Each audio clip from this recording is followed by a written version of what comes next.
Hello and welcome to the Sunday Wild Card games. It is Denver and Buffalo here in the early game. All three games, island games this week, fortunately. So we will be able to take them in their entirety here. Sitting right now, 8.5 to 9 in favor of Buffalo at home over Denver. 47.5 to 48 is our total here, Mo. And this is a Denver team that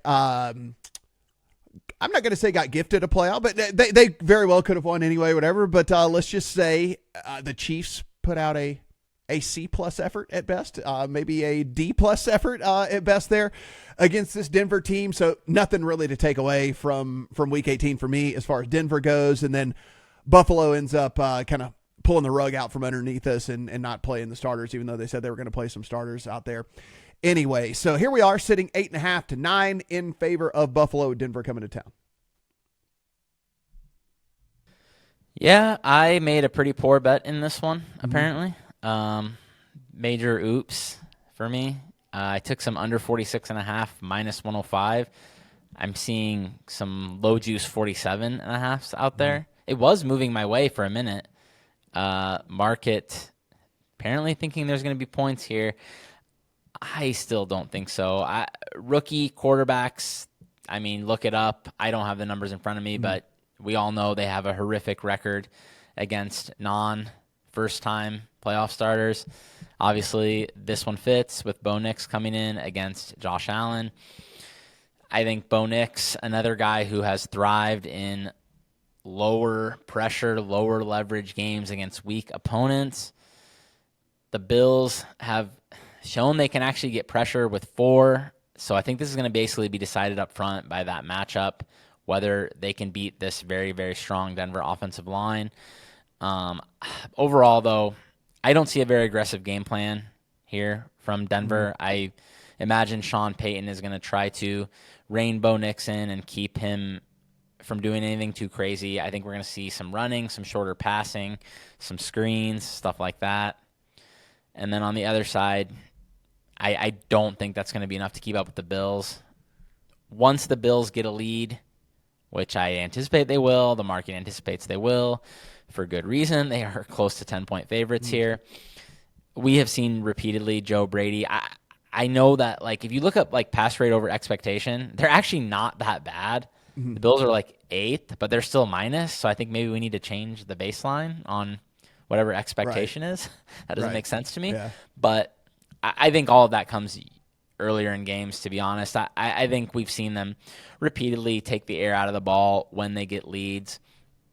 They have the offensive line to do it. I think the Bills are going to grind the clock in the second half and probably win this pretty comfortably, but I don't see them running up a ton of points here, especially against this Denver secondary. I'm just foreseeing a lot of ground and pound from the Bills. I don't understand why this total is this high. I was surprised it opened at 47.5. I thought that was maybe 2 or 3 points too high, and apparently the market thinks I'm an idiot. Yeah, 148 at circa actually out there right now. So this thing's already gotten all the way up to 48. I tend to agree with you for a couple of different reasons too. Like, I don't know exactly how. One, like you said, I do expect Sean Payton to understand what he has in his team, right? Which is, it's still a rookie quarterback on the road in his first playoff game. Like, I don't think we're coming out of the gate bombing 50-yarders to Marvin Mims down the field or whatever, right? Like, I don't think that that's like going to be happening. You know, it puts him in a really tough situation if he doesn't get that going. And then now you're playing even from further behind if you're not moving the chains at all. And so I think a lot of stuff closer to the vest, which is why I was really drawn to this one prop bet. So like Javonte Williams out of the backfield, right? He has the 5th most targets of any running back in the league this year, despite the fact that he still kind of splits time with McLaughlin a little bit. But like, so he's kind of the dude that they're using on these passing downs. And then the Bills do play just so much kind of like safety, too high safety, just, you know, hey, bend but don't break defense and stuff, that they've given up the 2nd most receptions to running backs on the season as well. You can get over 2.5 receptions for Javonte Williams at plus money, actually. If he can get 3 receptions, you can get plus 105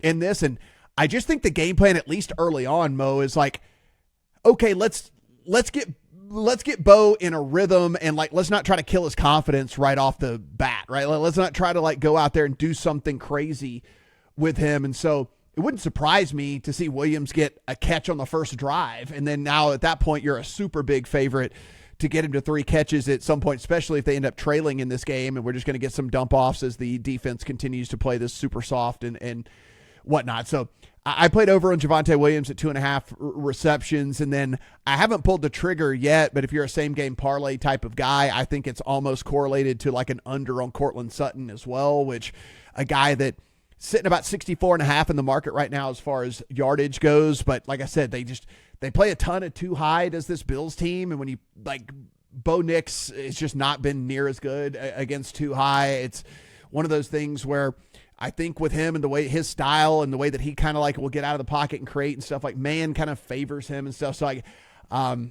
I think you could kind of correlate the two if you're trying to play some same game parlay prop stuff or whatever. But really the only bet in my account here for this one, I did play Javonte Williams over 2.5 receptions at plus money, which I thought was just a really, really good look here considering how I think this game could go in the game plan for Denver. He's second on the team in targets. If you can believe that. So,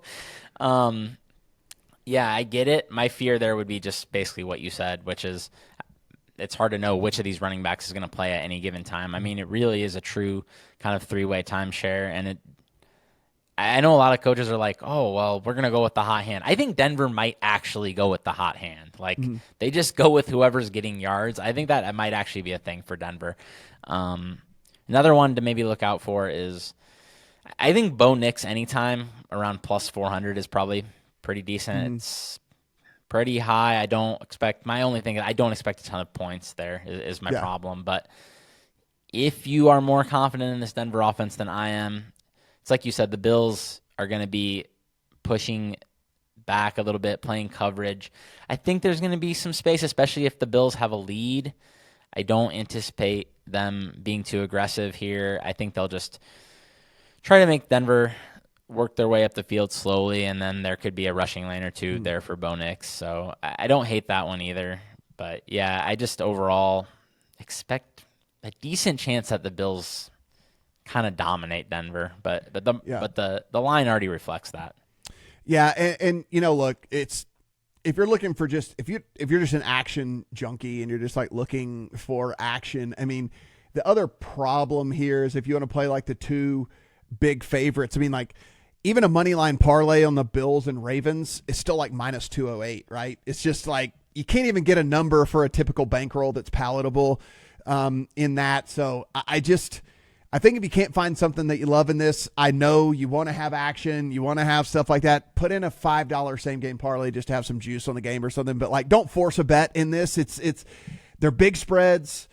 There's weird things that could go down. So if you're not in love with a side or the total or something like that, or a prop, don't force it here because there's other games to bet. And I think there's other bets that I like a little bit better here than this one. So again, sitting at the Bills, 8.5, 9 out there, 47.5-ish in the market as far as that all goes. Just the one prop bet for me on Williams over receptions. Getting that plus money I thought was a little bit too much to pass up here in this one. As always, guys, everything we do, absolutely free. Go ahead, hit that subscribe button down below. Give us a comment. How you play in this game? Did we miss something? Is there something that we just looked right past? Be sure and let us know. And, of course, the Discord, upper right-hand corner of the lines, is always free. So get in there, discuss this game with other people who might have other looks and other takes here on this one. Good luck on all your Denver Buffalo bets.